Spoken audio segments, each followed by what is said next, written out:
Sejam muito bem-vindos à aula sobre o olhar do artista.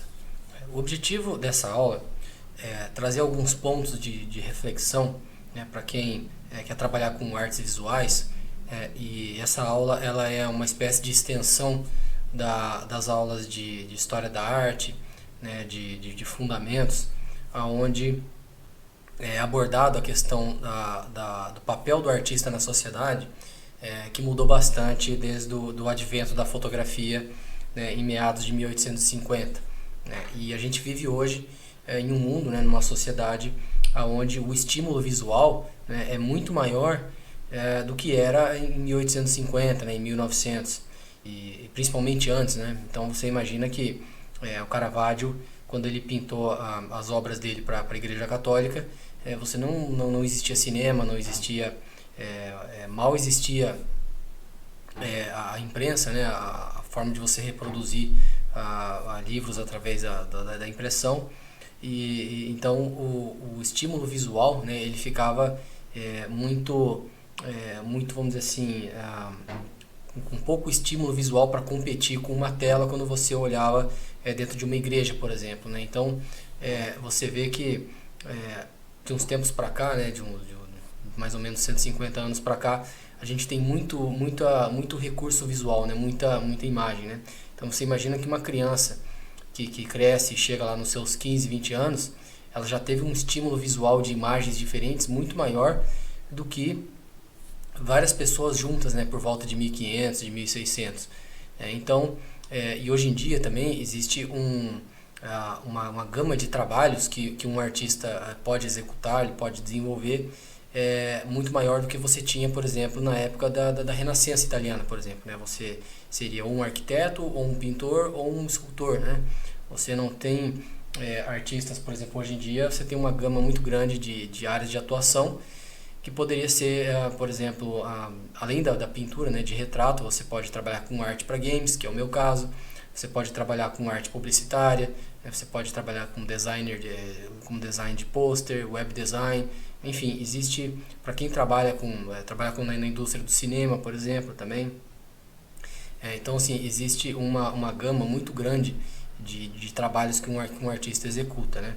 E o motivo de eu estar trazendo essa questão do olhar do artista para essa aula é porque em um mundo onde você tem a fotografia, né, tão abundante, né, e hoje em dia mais ainda, porque todo smartphone tem uma câmera. Né? Antigamente, eu lembro lá em meados de 2007, antes do smartphone, né, que o iPhone foi lançado em 2007. Antigamente os celulares eles não tinham câmeras, e as câmeras também, apesar de bastante acessível e bastante popularizado, uma boa câmera ela era cara e era mais restrito aos fotógrafos. Né? E hoje em dia, se você procurar, você vê os últimos iPhones, na data que eu estou gravando esse vídeo, eles competindo com câmeras de muitos milhares de dólares. Né? Então, fotógrafos profissionais, inclusive, fazendo esse tipo de comparação. Né? Então, se você ver esse vídeo daqui a uns anos ainda, provavelmente os smartphones vão estar ainda melhores ainda. Né? E hoje em dia todo mundo tem câmera, então se todo mundo pode tirar uma foto, qual que é a função de alguém que produz uma imagem, né? Principalmente uma imagem, vamos dizer assim, para pessoa física, né? Uma pintura, para que pintar o retrato de uma pessoa, sendo que você pode tirar uma foto, né? E esse tipo de questionamento, ele cai bem né, no tema dessa aula, que é um assunto, é um tema que é muito caro para mim, que eu procuro falar sempre que eu posso, que qual que é a função do artista. Né? A função do artista é ele trazer para o mundo algo que é único dele. Não é? Se a gente pensa qual que é a função do poeta, seria a composição, o arranjo de palavras, de modo que só ele poderia produzir. Né? Aquilo que o sentimento que ele quer exprimir, a sensação que ele quer passar quando a pessoa lê a poesia dele. Né? E isso, o artista, ele... além dele ter uma função parecida na minha visão, ou seja, produzir uma poesia com a sua obra visual, né, o artista ele tem a capacidade de entregar uma coisa que uma câmera ela não entrega. Né, porque a câmera ela vai buscar representar o que ela está vendo ali, né, pela lente, pelo tipo de lente que ela está usando, pelo sensor que ela tem para capturar, né, aquela informação de luz e transformar em pixels, em informação digital. Mas o artista ele pode selecionar, ou seja, a câmera ela entrega uma imagem com o máximo de detalhe possível, e o máximo de detalhe.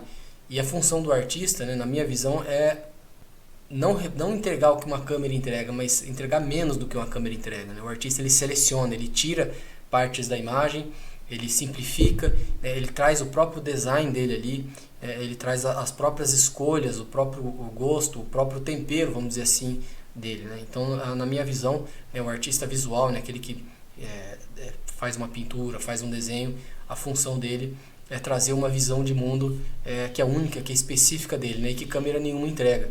Uma vez perguntaram pro Neil Gaiman, o autor do Sandman, autor de vários livros best-sellers no gênero de fantasy, né, de fantasia, e perguntaram para ele, num mundo em que tem tantos livros, né, que tem tanta gente produzindo coisa, por que eu deveria produzir ou escrever o meu livro? E a resposta dele foi bem simples, ele disse assim, porque nenhum deles é você. Então, eu acho que isso explica, inclusive o Neil Gaiman, ele tem um livro falando sobre esse assunto também, né? Por que você deveria produzir, porque você vai trazer para o mundo uma coisa que é única, né? E que você deve buscar trazer para o mundo uma coisa única. Então, a gente vai dar uma olhada aqui em alguns exemplos, para exemplificar esse ponto assim, da questão da câmera, da simplificação, né? do que o artista ele pode trazer, o que ele deve trazer de único, né? no seu trabalho, na sua arte visual. Então aqui a gente tem uma fotografia, né, uma pintura. Essa pintura ela foi feita pelo artista John Singer Sargent, que eu gosto bastante de usar as obras dele como exemplo para vários parâmetros, porque ele era realmente um mestre, ele era muito bom em soluções de design, né, em pincelada, em trazer o seu estilo, né, para suas pinturas. E o que eu quero que vocês prestem atenção aqui, aliás, essa pintura aqui ela é uma pintura feita do mestre dele, o Carolus Duran, que foi o mestre do John Singer Sargent. E a gente tem aqui à esquerda uma foto do Carolus Duran, né, e uma pintura feita pelo Sargent. E é interessante a gente observar aqui que o Sargent ele não usou essa foto aqui como referência dessa pintura, né? O Carolus sentou para ele e o Sargent pintou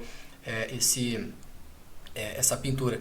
E a gente tem a felicidade de ter uma foto do Carolus Duran e uma pintura feita pelo Sargent em situações bem parecidas, né, que ele com essa cabeça inclinada, e ele não está apoiando a cabeça aqui nessa foto, mas a gente pode fazer uma comparação mais ou menos assim, né, e colocar esse ponto que eu quero colocar em relação à fotografia e à pintura.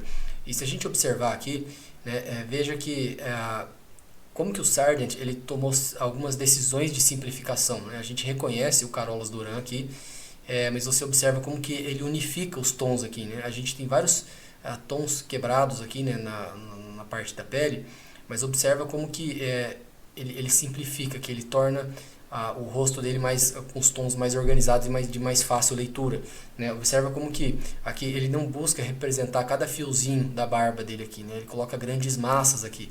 E isso torna a pintura mais harmoniosa, ela torna a pintura mais coesa, mais fácil de ler, né? E esse tipo de coisa uma câmera ela não entrega. Você pode até aplicar um filtro, mas o filtro ele não vai entregar esse tipo de decisão de design, né? Ele não vai fazer esse tipo de coisa, né? Uma coisa que é única da pessoa, né? Pode até ser que uns filtros mais para frente eles consigam entregar esse tipo de coisa, né? Mas aí a gente entra na questão de se uma máquina faz aquilo que um ser humano faz, né, qual que é o propósito, né? O propósito é que não foi feito por um ser humano, né? Foi feito por uma máquina. E o desenvolvimento da habilidade, né, o desenvolver do seu olhar é uma coisa que máquina nenhuma pode tirar, câmera nenhuma pode tirar, né? Então, se você tem interesse em pintura e você tem interesse na execução da habilidade manual do desenho, da pintura, o olhar do artista ele é crítico, né? ele é parte, é um ingrediente essencial, é um ingrediente que você não pode remover, porque senão ele perde o propósito, ele perde o sentido. É por isso que eu falo contra o uso do fotorrealismo, porque as pessoas elas usam o realismo como se fosse isso aqui, né? Como se fosse uma semelhança com a realidade, mas na verdade a pessoa está copiando uma fotografia nos mínimos detalhes. E muitas vezes é uma fotografia que a pessoa não tirou também, né? Ela não compôs, ela não fez né, a organização. Não que eu seja contra que a pessoa ela use fotografia, tem que usar, né? Eu acho mais importante a pessoa treinar e se desenvolver do que não treinar. Se você não tem fotografia ou não tem acesso a modelos e tudo, você pega e usa, né? Principalmente modelo de nu artístico, que é um pouco mais complicado e tal. Mas o olhar, a decisão do artista de simplificação, de tomada de decisão, de elementos que ele vai colocar, de aonde que ele vai colocar a ênfase na composição, a ênfase na pintura, né? Como que ele vai descrever a forma através da pincelada, esses são elementos que são únicos do artista, né? Se você tira isso, você tira praticamente a autonomia do artista em desenvolver a própria obra, você tira a autonomia do artista em desenvolver o seu desenho, a sua pintura, né? A sua habilidade, né? Hoje em dia a gente tem recursos de inteligência artificial que geram uma imagem inteira, né? Ainda não está 100% perfeito, mas existe esse questionamento aí do que o artista faz se a máquina faz, né? Mas se o seu interesse ele é em desenvolver uma habilidade de pintura, né? É a mesma coisa, você pode comprar um CD de uma música clássica, onde você coloca ali, ou você baixa, ou você toca no streaming ali a música, né? E ao mesmo tempo você tem concertos ainda de música de pessoas que estão lá performando, né? Humanos que estão ali sentados no piano, que dedicaram a vida ali a tocar piano, né? Orquestras e músicos que treinam diariamente, muitas horas por dia e tudo. E é uma coisa totalmente diferente, uma experiência totalmente diferente de você tocar uma música numa caixa de som, ao mesmo tempo que a experiência de você ver uma pintura numa tela de computador, ou uma fotografia, ou mesmo até num livro, é bem diferente de você ver aquela pintura no museu, né? E você vê ela ali em primeira mão, né? Sem ter a fotografia julgando os valores, julgando as cores e te entregando alguma coisa, né? Da mesma forma que uma impressão também não é a mesma coisa, né? Mesmo que você esteja segurando, esteja vendo, os pigmentos que foram usados na tela não são os mesmos usados na impressão, né? Então você tem uma perda da fidelidade de cor ali, né? Então tá tudo relacionado. Aqui a gente tem uma pintura do Bouguereau, e o Bouguereau trabalhando nessa pintura, né? Olhando a modelo ao vivo ali, né? E o Bouguereau ele foi um pintor francês, um pintor acadêmico, e o Bouguereau ele foi provavelmente um dos maiores pintores da época, né? Ele ganhou todo quanto é tipo de prêmio, ele era habitué, ele estava sempre nos salões, ele é sempre escolhido ali para estar exposto, né? E ele foi um grande professor também. E a gente tem algumas fotos do Bouguereau trabalhando, essa aqui é uma delas, né? Você vê que a foto dessa época, isso foi em meados de 1890, por aí, 1880, e você vê que a foto é uma qualidade ruim, né? A gente mal percebe o que está acontecendo, mas é interessante que duas coisas aqui que dá pra gente prestar atenção, né? A primeira delas é que a gente vê que essa pintura é essa daqui, né? Então por essa foto que a gente consegue identificar que é essa pintura. A outra coisa que a gente pode identificar é como que o rosto da modelo e até o corpo, assim, né, em grande medida, ele é diferente, né, da obra final, e ao mesmo tempo a gente pode daí tirar duas conclusões, né? A primeira delas é que a gente tendo a foto da modelo e a foto da pintura, a gente consegue pescar no ar o grau de estilização, né, de idealização de beleza que o Bouguereau ele imprimia nas obras dele, né? Você vê que a modelo é um tanto diferente, então ele tomou algumas decisões de design. E esse tipo de decisão é interessante a gente observar que também era muito comum em ilustradores americanos, né, da época de ouro de ilustração, que eles também faziam modificações nas fotos de referência para servir a narrativa ou servir o tipo de material que estava sendo produzido. Algumas pessoas criticariam hoje em dia esse tipo de idealização, né, de você fazer modificações e tudo mais, mas quando a gente deixa de lado esse tipo de julgamento, né, a gente considera como que o olhar do artista, independente fazendo aqui julgamento de valor, se o Bouguereau estava certo ou errado em idealizar o corpo, dar uma modificada aqui, fazer mais magra ou não, o ponto é que o olhar do artista ali, ele está presente, né? Apesar dele, o Bouguereau aqui no caso, ele estava usando uma modelo que é o modelo vivo, né? Que seria o cenário ideal, você está pintando, usando dados da realidade que você está enxergando, né? Não uma fotografia, e ainda assim ele fazia algumas considerações, algumas ponderações e algumas modificações na obra final, né? Tanto em rosto quanto em corpo. E outra coisa que é interessante de observar é como que o artista trabalhando, né, com a modelo ao vivo aqui, né, ele consegue posicionar, ele pode pedir com que a modelo posicione, e para quem já participou de sessão de modelo de modelo vivo, e é interessante que a posição, né, é sempre bastante extenuante para quem tá servindo de modelo, né? A posição que a pessoa fica, ali, mesmo que seja uma posição confortável, ela acaba dando dor nas articulações. E aqui a modelo, você vê que foi colocado aqui uma cordinha aqui, né, um negócio para a pessoa segurar, para ela manter o braço erguido aqui, né, sem doer muito aqui na região do ombro. E é interessante observar aqui como que não só o compromisso do Bouguereau com um desenho de primeira mão, vamos dizer assim, né, que seria o desenho de observação, como também a autonomia dele de escolher a pose e usar a referência de primeira linha na pose que ele escolheu, né? Antes do advento da fotografia, os pintores eles eram todos treinados dessa forma, né? Se você pensar num Caravaggio, por exemplo, em 1600, onde você não tinha fotografia, todos os modelos ali dessa época, Velázquez, todos, tinham que ficar parados por bastante tempo para que ele conseguisse fazer a blocagem, conseguir fazer a proporção das figuras, né? Fazer a pessoa que está sendo retratada ficar parecida com o modelo, né? E tudo.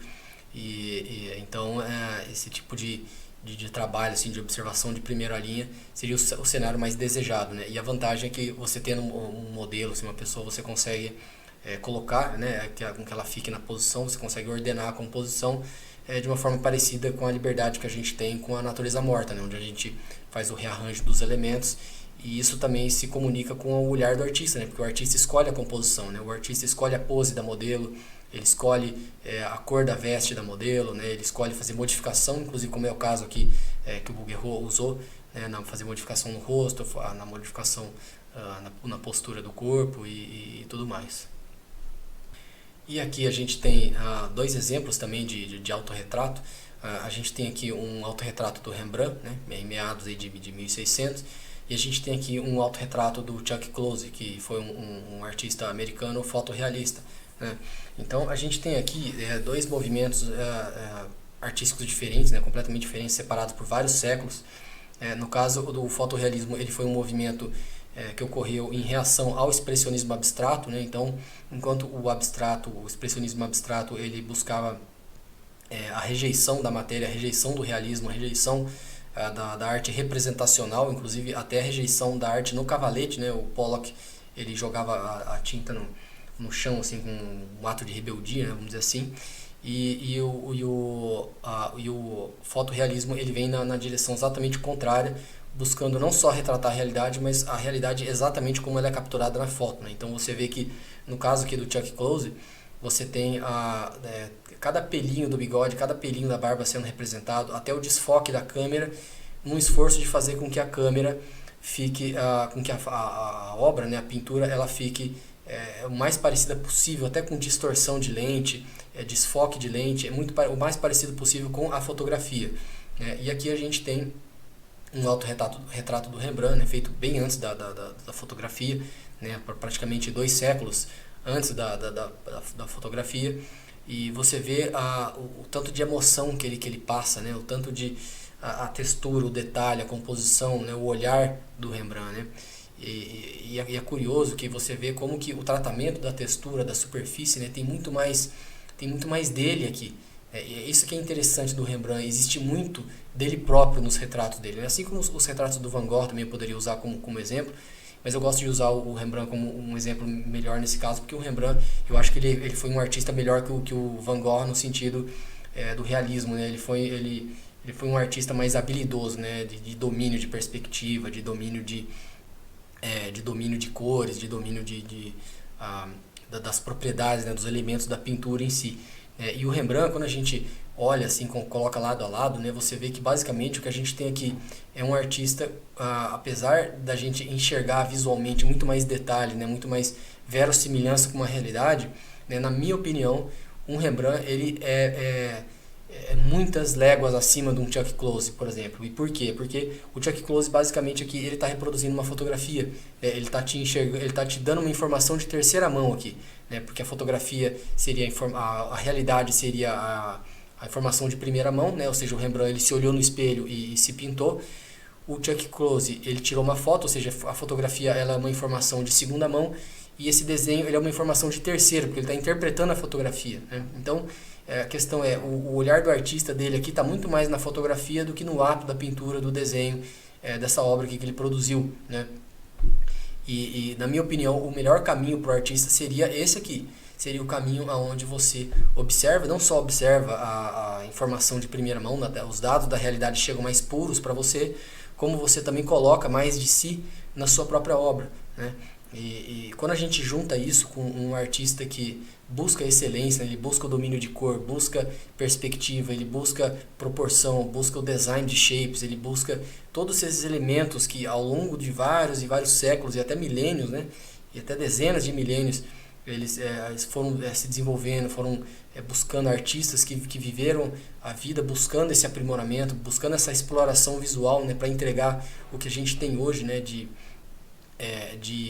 recursos visuais, de informação, de composição, de todos esses recursos de elementos da arte, de estilos diferentes também que a gente tem, de artistas que desenvolveram estilos diferentes que a gente pode de repente pegar um pouquinho de um, pegar um pouco do outro, colocar o nosso próprio ali. Esse caminho eu acho um caminho muito mais interessante e um caminho muito mais recompensador do que simplesmente você pegar uma fotografia e ficar tentando reproduzir ali, né? Até porque muitas vezes a gente vê que o artista que só faz esse tipo de coisa, ele não sabe desenhar, né? Ele não saberia fazer isso aqui, né? Olhar o seu próprio retrato no espelho e desenhar ali, né? Ou de repente ir para um parque, por exemplo, abrir um cavalete ali e pintar ao ar livre, né? Sentir o cheiro, os sons do lugar, né? Esse tipo de coisa, uma pessoa que desenha sempre em estúdio, copiando uma foto, né, com uma mesa de luz, não desenvolve, né? Não experiencia esse tipo de habilidade, né? Não experiencia esse tipo de olhar do artista. Resumindo aqui então essa aula sobre o olhar do artista, né? Busque usar a fotografia mais como uma referência, né, do que como um fim em si mesmo, né? Busque colocar um pouco da sua forma, da sua percepção, né, da forma como você vai descrever a matéria através de pinceladas, se vai ser uma pincelada mais direta, mais indireta. Busque beber de fontes diferentes, de artistas diferentes, né, cursos diferentes. Se você tiver a oportunidade de fazer workshops com artistas diferentes, onde vão te passar de repente uma coisa diferente que você, numa forma de trabalhar, ou de repente um material, alguma coisa que você não tinha pensado, e você vai incorporando, né? Busque trabalhar não só o seu olhar do artista, né? Aquilo, que tipo de arte que te atrai mais, mas também busque desenvolver nas bases dos fundamentos, porque é isso que vai trazer qualidade para o seu trabalho, né? Buscar aperfeiçoar a composição, shapes, né? Perspectiva, proporção, todas essas, como descrever a forma, como representar a matéria, né? Esse tipo de fundamento que ele pode ser aplicado na sua arte e para aumentar a qualidade da sua arte, né? Lembrando que mesmo artistas como Monet, né, que abriram a porteira, vamos dizer assim, para essa arte mais moderna, mais abstrata, ou Van Gogh, né, pós-impressionista, que tem um estilo de arte assim mais afastado do realismo. Mesmo Van Gogh, ele começou estudando arte acadêmica para ele pegar essa base de proporção, né? Ele estudou as pranchas do Charles Bargue. O Picasso também ele teria começado também com arte acadêmica, né, para entender essa base antes de começar a desconstruir, né, e trazer a visão deles, né, do mundo, né. O Van Gogh tem uma visão única, né, da forma como ele trabalha as pinceladas, o movimento dentro da tela dele, mas ele partiu de uma base, né, então antes de você desenvolver o olhar do artista, você precisa ter uma base de fundamento bastante sólido para que ali seja uma base sólida onde possa florescer o seu próprio estilo, né. Então era isso que eu tinha para falar sobre o olhar do artista. Obrigado por ter visto a aula até o final e até a próxima.